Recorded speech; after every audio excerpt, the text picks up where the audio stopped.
I'm doing a couple videos on the general concept of progressive practice in pool. And in this video what I'm going to do is introduce the general idea with an example, and then I'm going to describe the progressive 9-ball practice drill. It's something that's been around for quite some time. Then I'm going to describe to you something new called the 9-ball Peter drill. In the second video, I am going to describe Bob Jewett's progressive practice drills. Bob Jewett has been promoting progressive practice for a couple of decades now, and he's been a pioneer in the area. And then I'm also going to introduce something else new in the second video, and that is how to use progressive practice as a tool to train the quiet eye, which is something useful in aiming. Here's the basic idea behind a progressive practice drill. I've got 15 balls here, and I'm going to cut all 15 balls into that corner pocket, or at least I'm going to try to. And all of the object balls are going to go on this mark here, which happens to be one ball width out from the middle diamond. So the object balls are always starting at that point, and the cue ball is starting, it's a cut shot, so the cue ball is starting any place along the rail here. So as you go further up along the rail, the shot is getting more difficult. And what I've done, and you don't actually have to use sidewalk chalk on your table, but what I've done is I've numbered this diamond at 1, this diamond at 2, 3, 4, 5, and so forth. So the first cut shot, the idea is that you start at 1, you cut that ball in, and if you succeed, the cue ball goes to 2. And you cut the next ball in, and if you succeed, the cue ball goes to 3. And then if you fail at that one, the cue ball goes back to 2. Succeed at the next one, you go back to 3. Succeed, you go to 4. Fail, you go back to 3, and so forth. And then the last one, you succeed and you go to 4. And now we've done 7 of the 15 balls. The last 8 we do a little bit differently, because by this time, after the first 7, you've probably honed in on the rough range of your level of competence or incompetence. For the last 8, you just change by half integral increments. So if you fail here, you go back to 3.5. Fail again, go back to 3. Succeed, go to 3.5. Succeed, go to 4. Fail, go to 3.5. Succeed, go to 4. Succeed, go to 4.5. Fail, go back to 4. So your score for this drill is 4. Alright, so this is the progressive 9-ball practice drill. I first learned about this from Ron Shepard of Chicago about a decade ago. The basic idea is you're going to throw balls randomly on the table, 3, 4, 5, whatever. And whatever number you have on the table, you try to run them out in rotation order with ball in hand.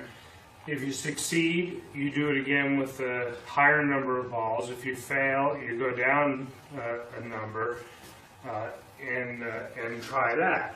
And after a while, you tend to hone in on the region which is the dividing line between your level of competence and your level of incompetence. So you might use a coin. I'll use a kitten to mark a diamond on the rail, so I'll start at the 3rd diamond. So what that means is I need to throw 3 balls out randomly on the table. A lot of people have a problem with throwing balls out randomly on the table, and the problem is if you do this, and then you have the third ball here, and you're kind of aware where the other two are, you're aware of what you're throwing out, and it's hard to be truly random about it. The way I solve this problem is every time I want to throw 3 balls out on the table, I throw out 5. If I need 4, I throw out 6. I throw out 2 extra balls. That solves 2 problems. One is I'm not really paying attention to the numbers of the balls when I'm throwing them out. The other thing is that 1 or 2 balls often just go into the pocket when you throw them randomly. So you don't have this sort of awkward problem of needing to throw out 1 more ball and being aware of what it is and where the other balls are. So I randomly throw 5 balls like this in different directions, and what I do, since I only need 3 and not 5, is I get rid of the 2 highest numbered balls that are left on the table. 1 already went in, so I'll get rid of the 12, and here's my 3 balls. So what I'll do is hit these balls in rotation order.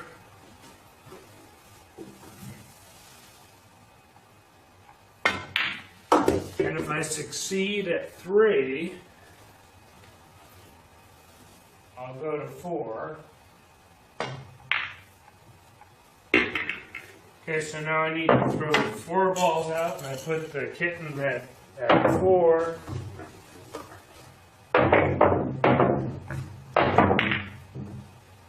Okay, so I actually threw 6 balls out, and I can see that the 8 and the 12, the 2 highest numbered balls, I get rid of them like that. So I try to run out with 4 on the table here.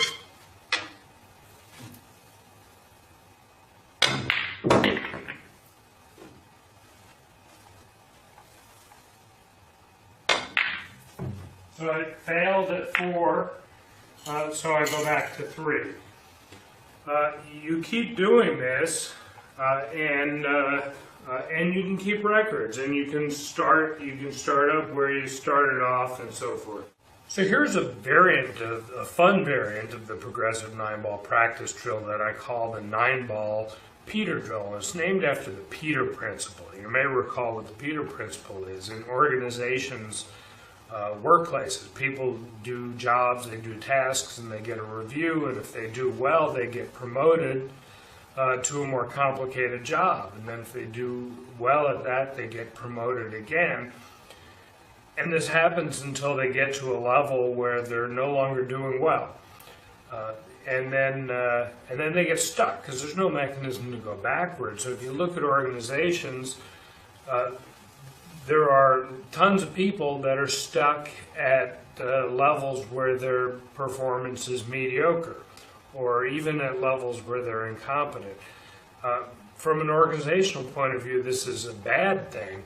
But from the individual point of view, it may not be so bad, because when a person is at a level where he is just beginning to be incompetent or he's marginally competent, he or she may be learning the fastest, and he or she may be getting challenges there that they weren't getting in the lower job.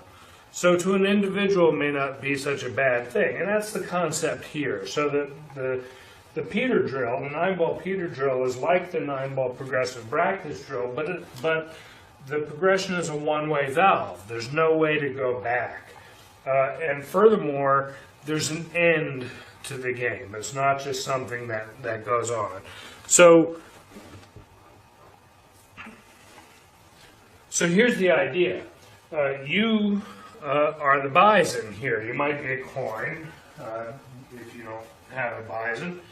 And you start at 3. And there also is the kitten. And the kitten starts at 0. So you always start at 3, the kitten always starts at 0. You're at 3, And so that means you throw 3 balls randomly on the table and try to run them like in the progressive 9-ball practice drill. What the kitten does is it advances 1 position every inning.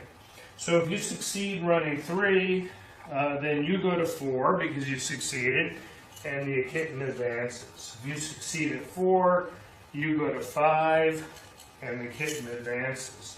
If you fail at 5, you stay at 5, but the kitten advances. If you fail at 5 again, you stay there, and the kitten advances. If you succeed at 5, you go to 6, and the kitten advances. If you fail at 6, the kitten, you stay at 6, but the kitten overtakes you like this. So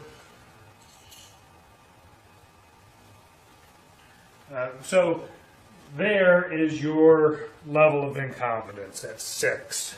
I'm doing a couple videos on the general concept of progressive practice in pool. And in this video, what I'm going to do is introduce the general idea with an example, and then I'm going to describe the progressive 9-ball practice drill. It's something that's been around for quite some time. Then I'm going to describe to you something new called the 9-ball Peter drill. In the second video, I am going to describe Bob Jewett's progressive practice drills. Bob Jewett has been promoting progressive practice for a couple of decades now, and he's been a pioneer in the area. And then I'm also going to introduce something else new in the second video, and that is how to use progressive practice as a tool to train the quiet eye, which is something useful in aiming. Here's the basic idea behind a progressive practice drill.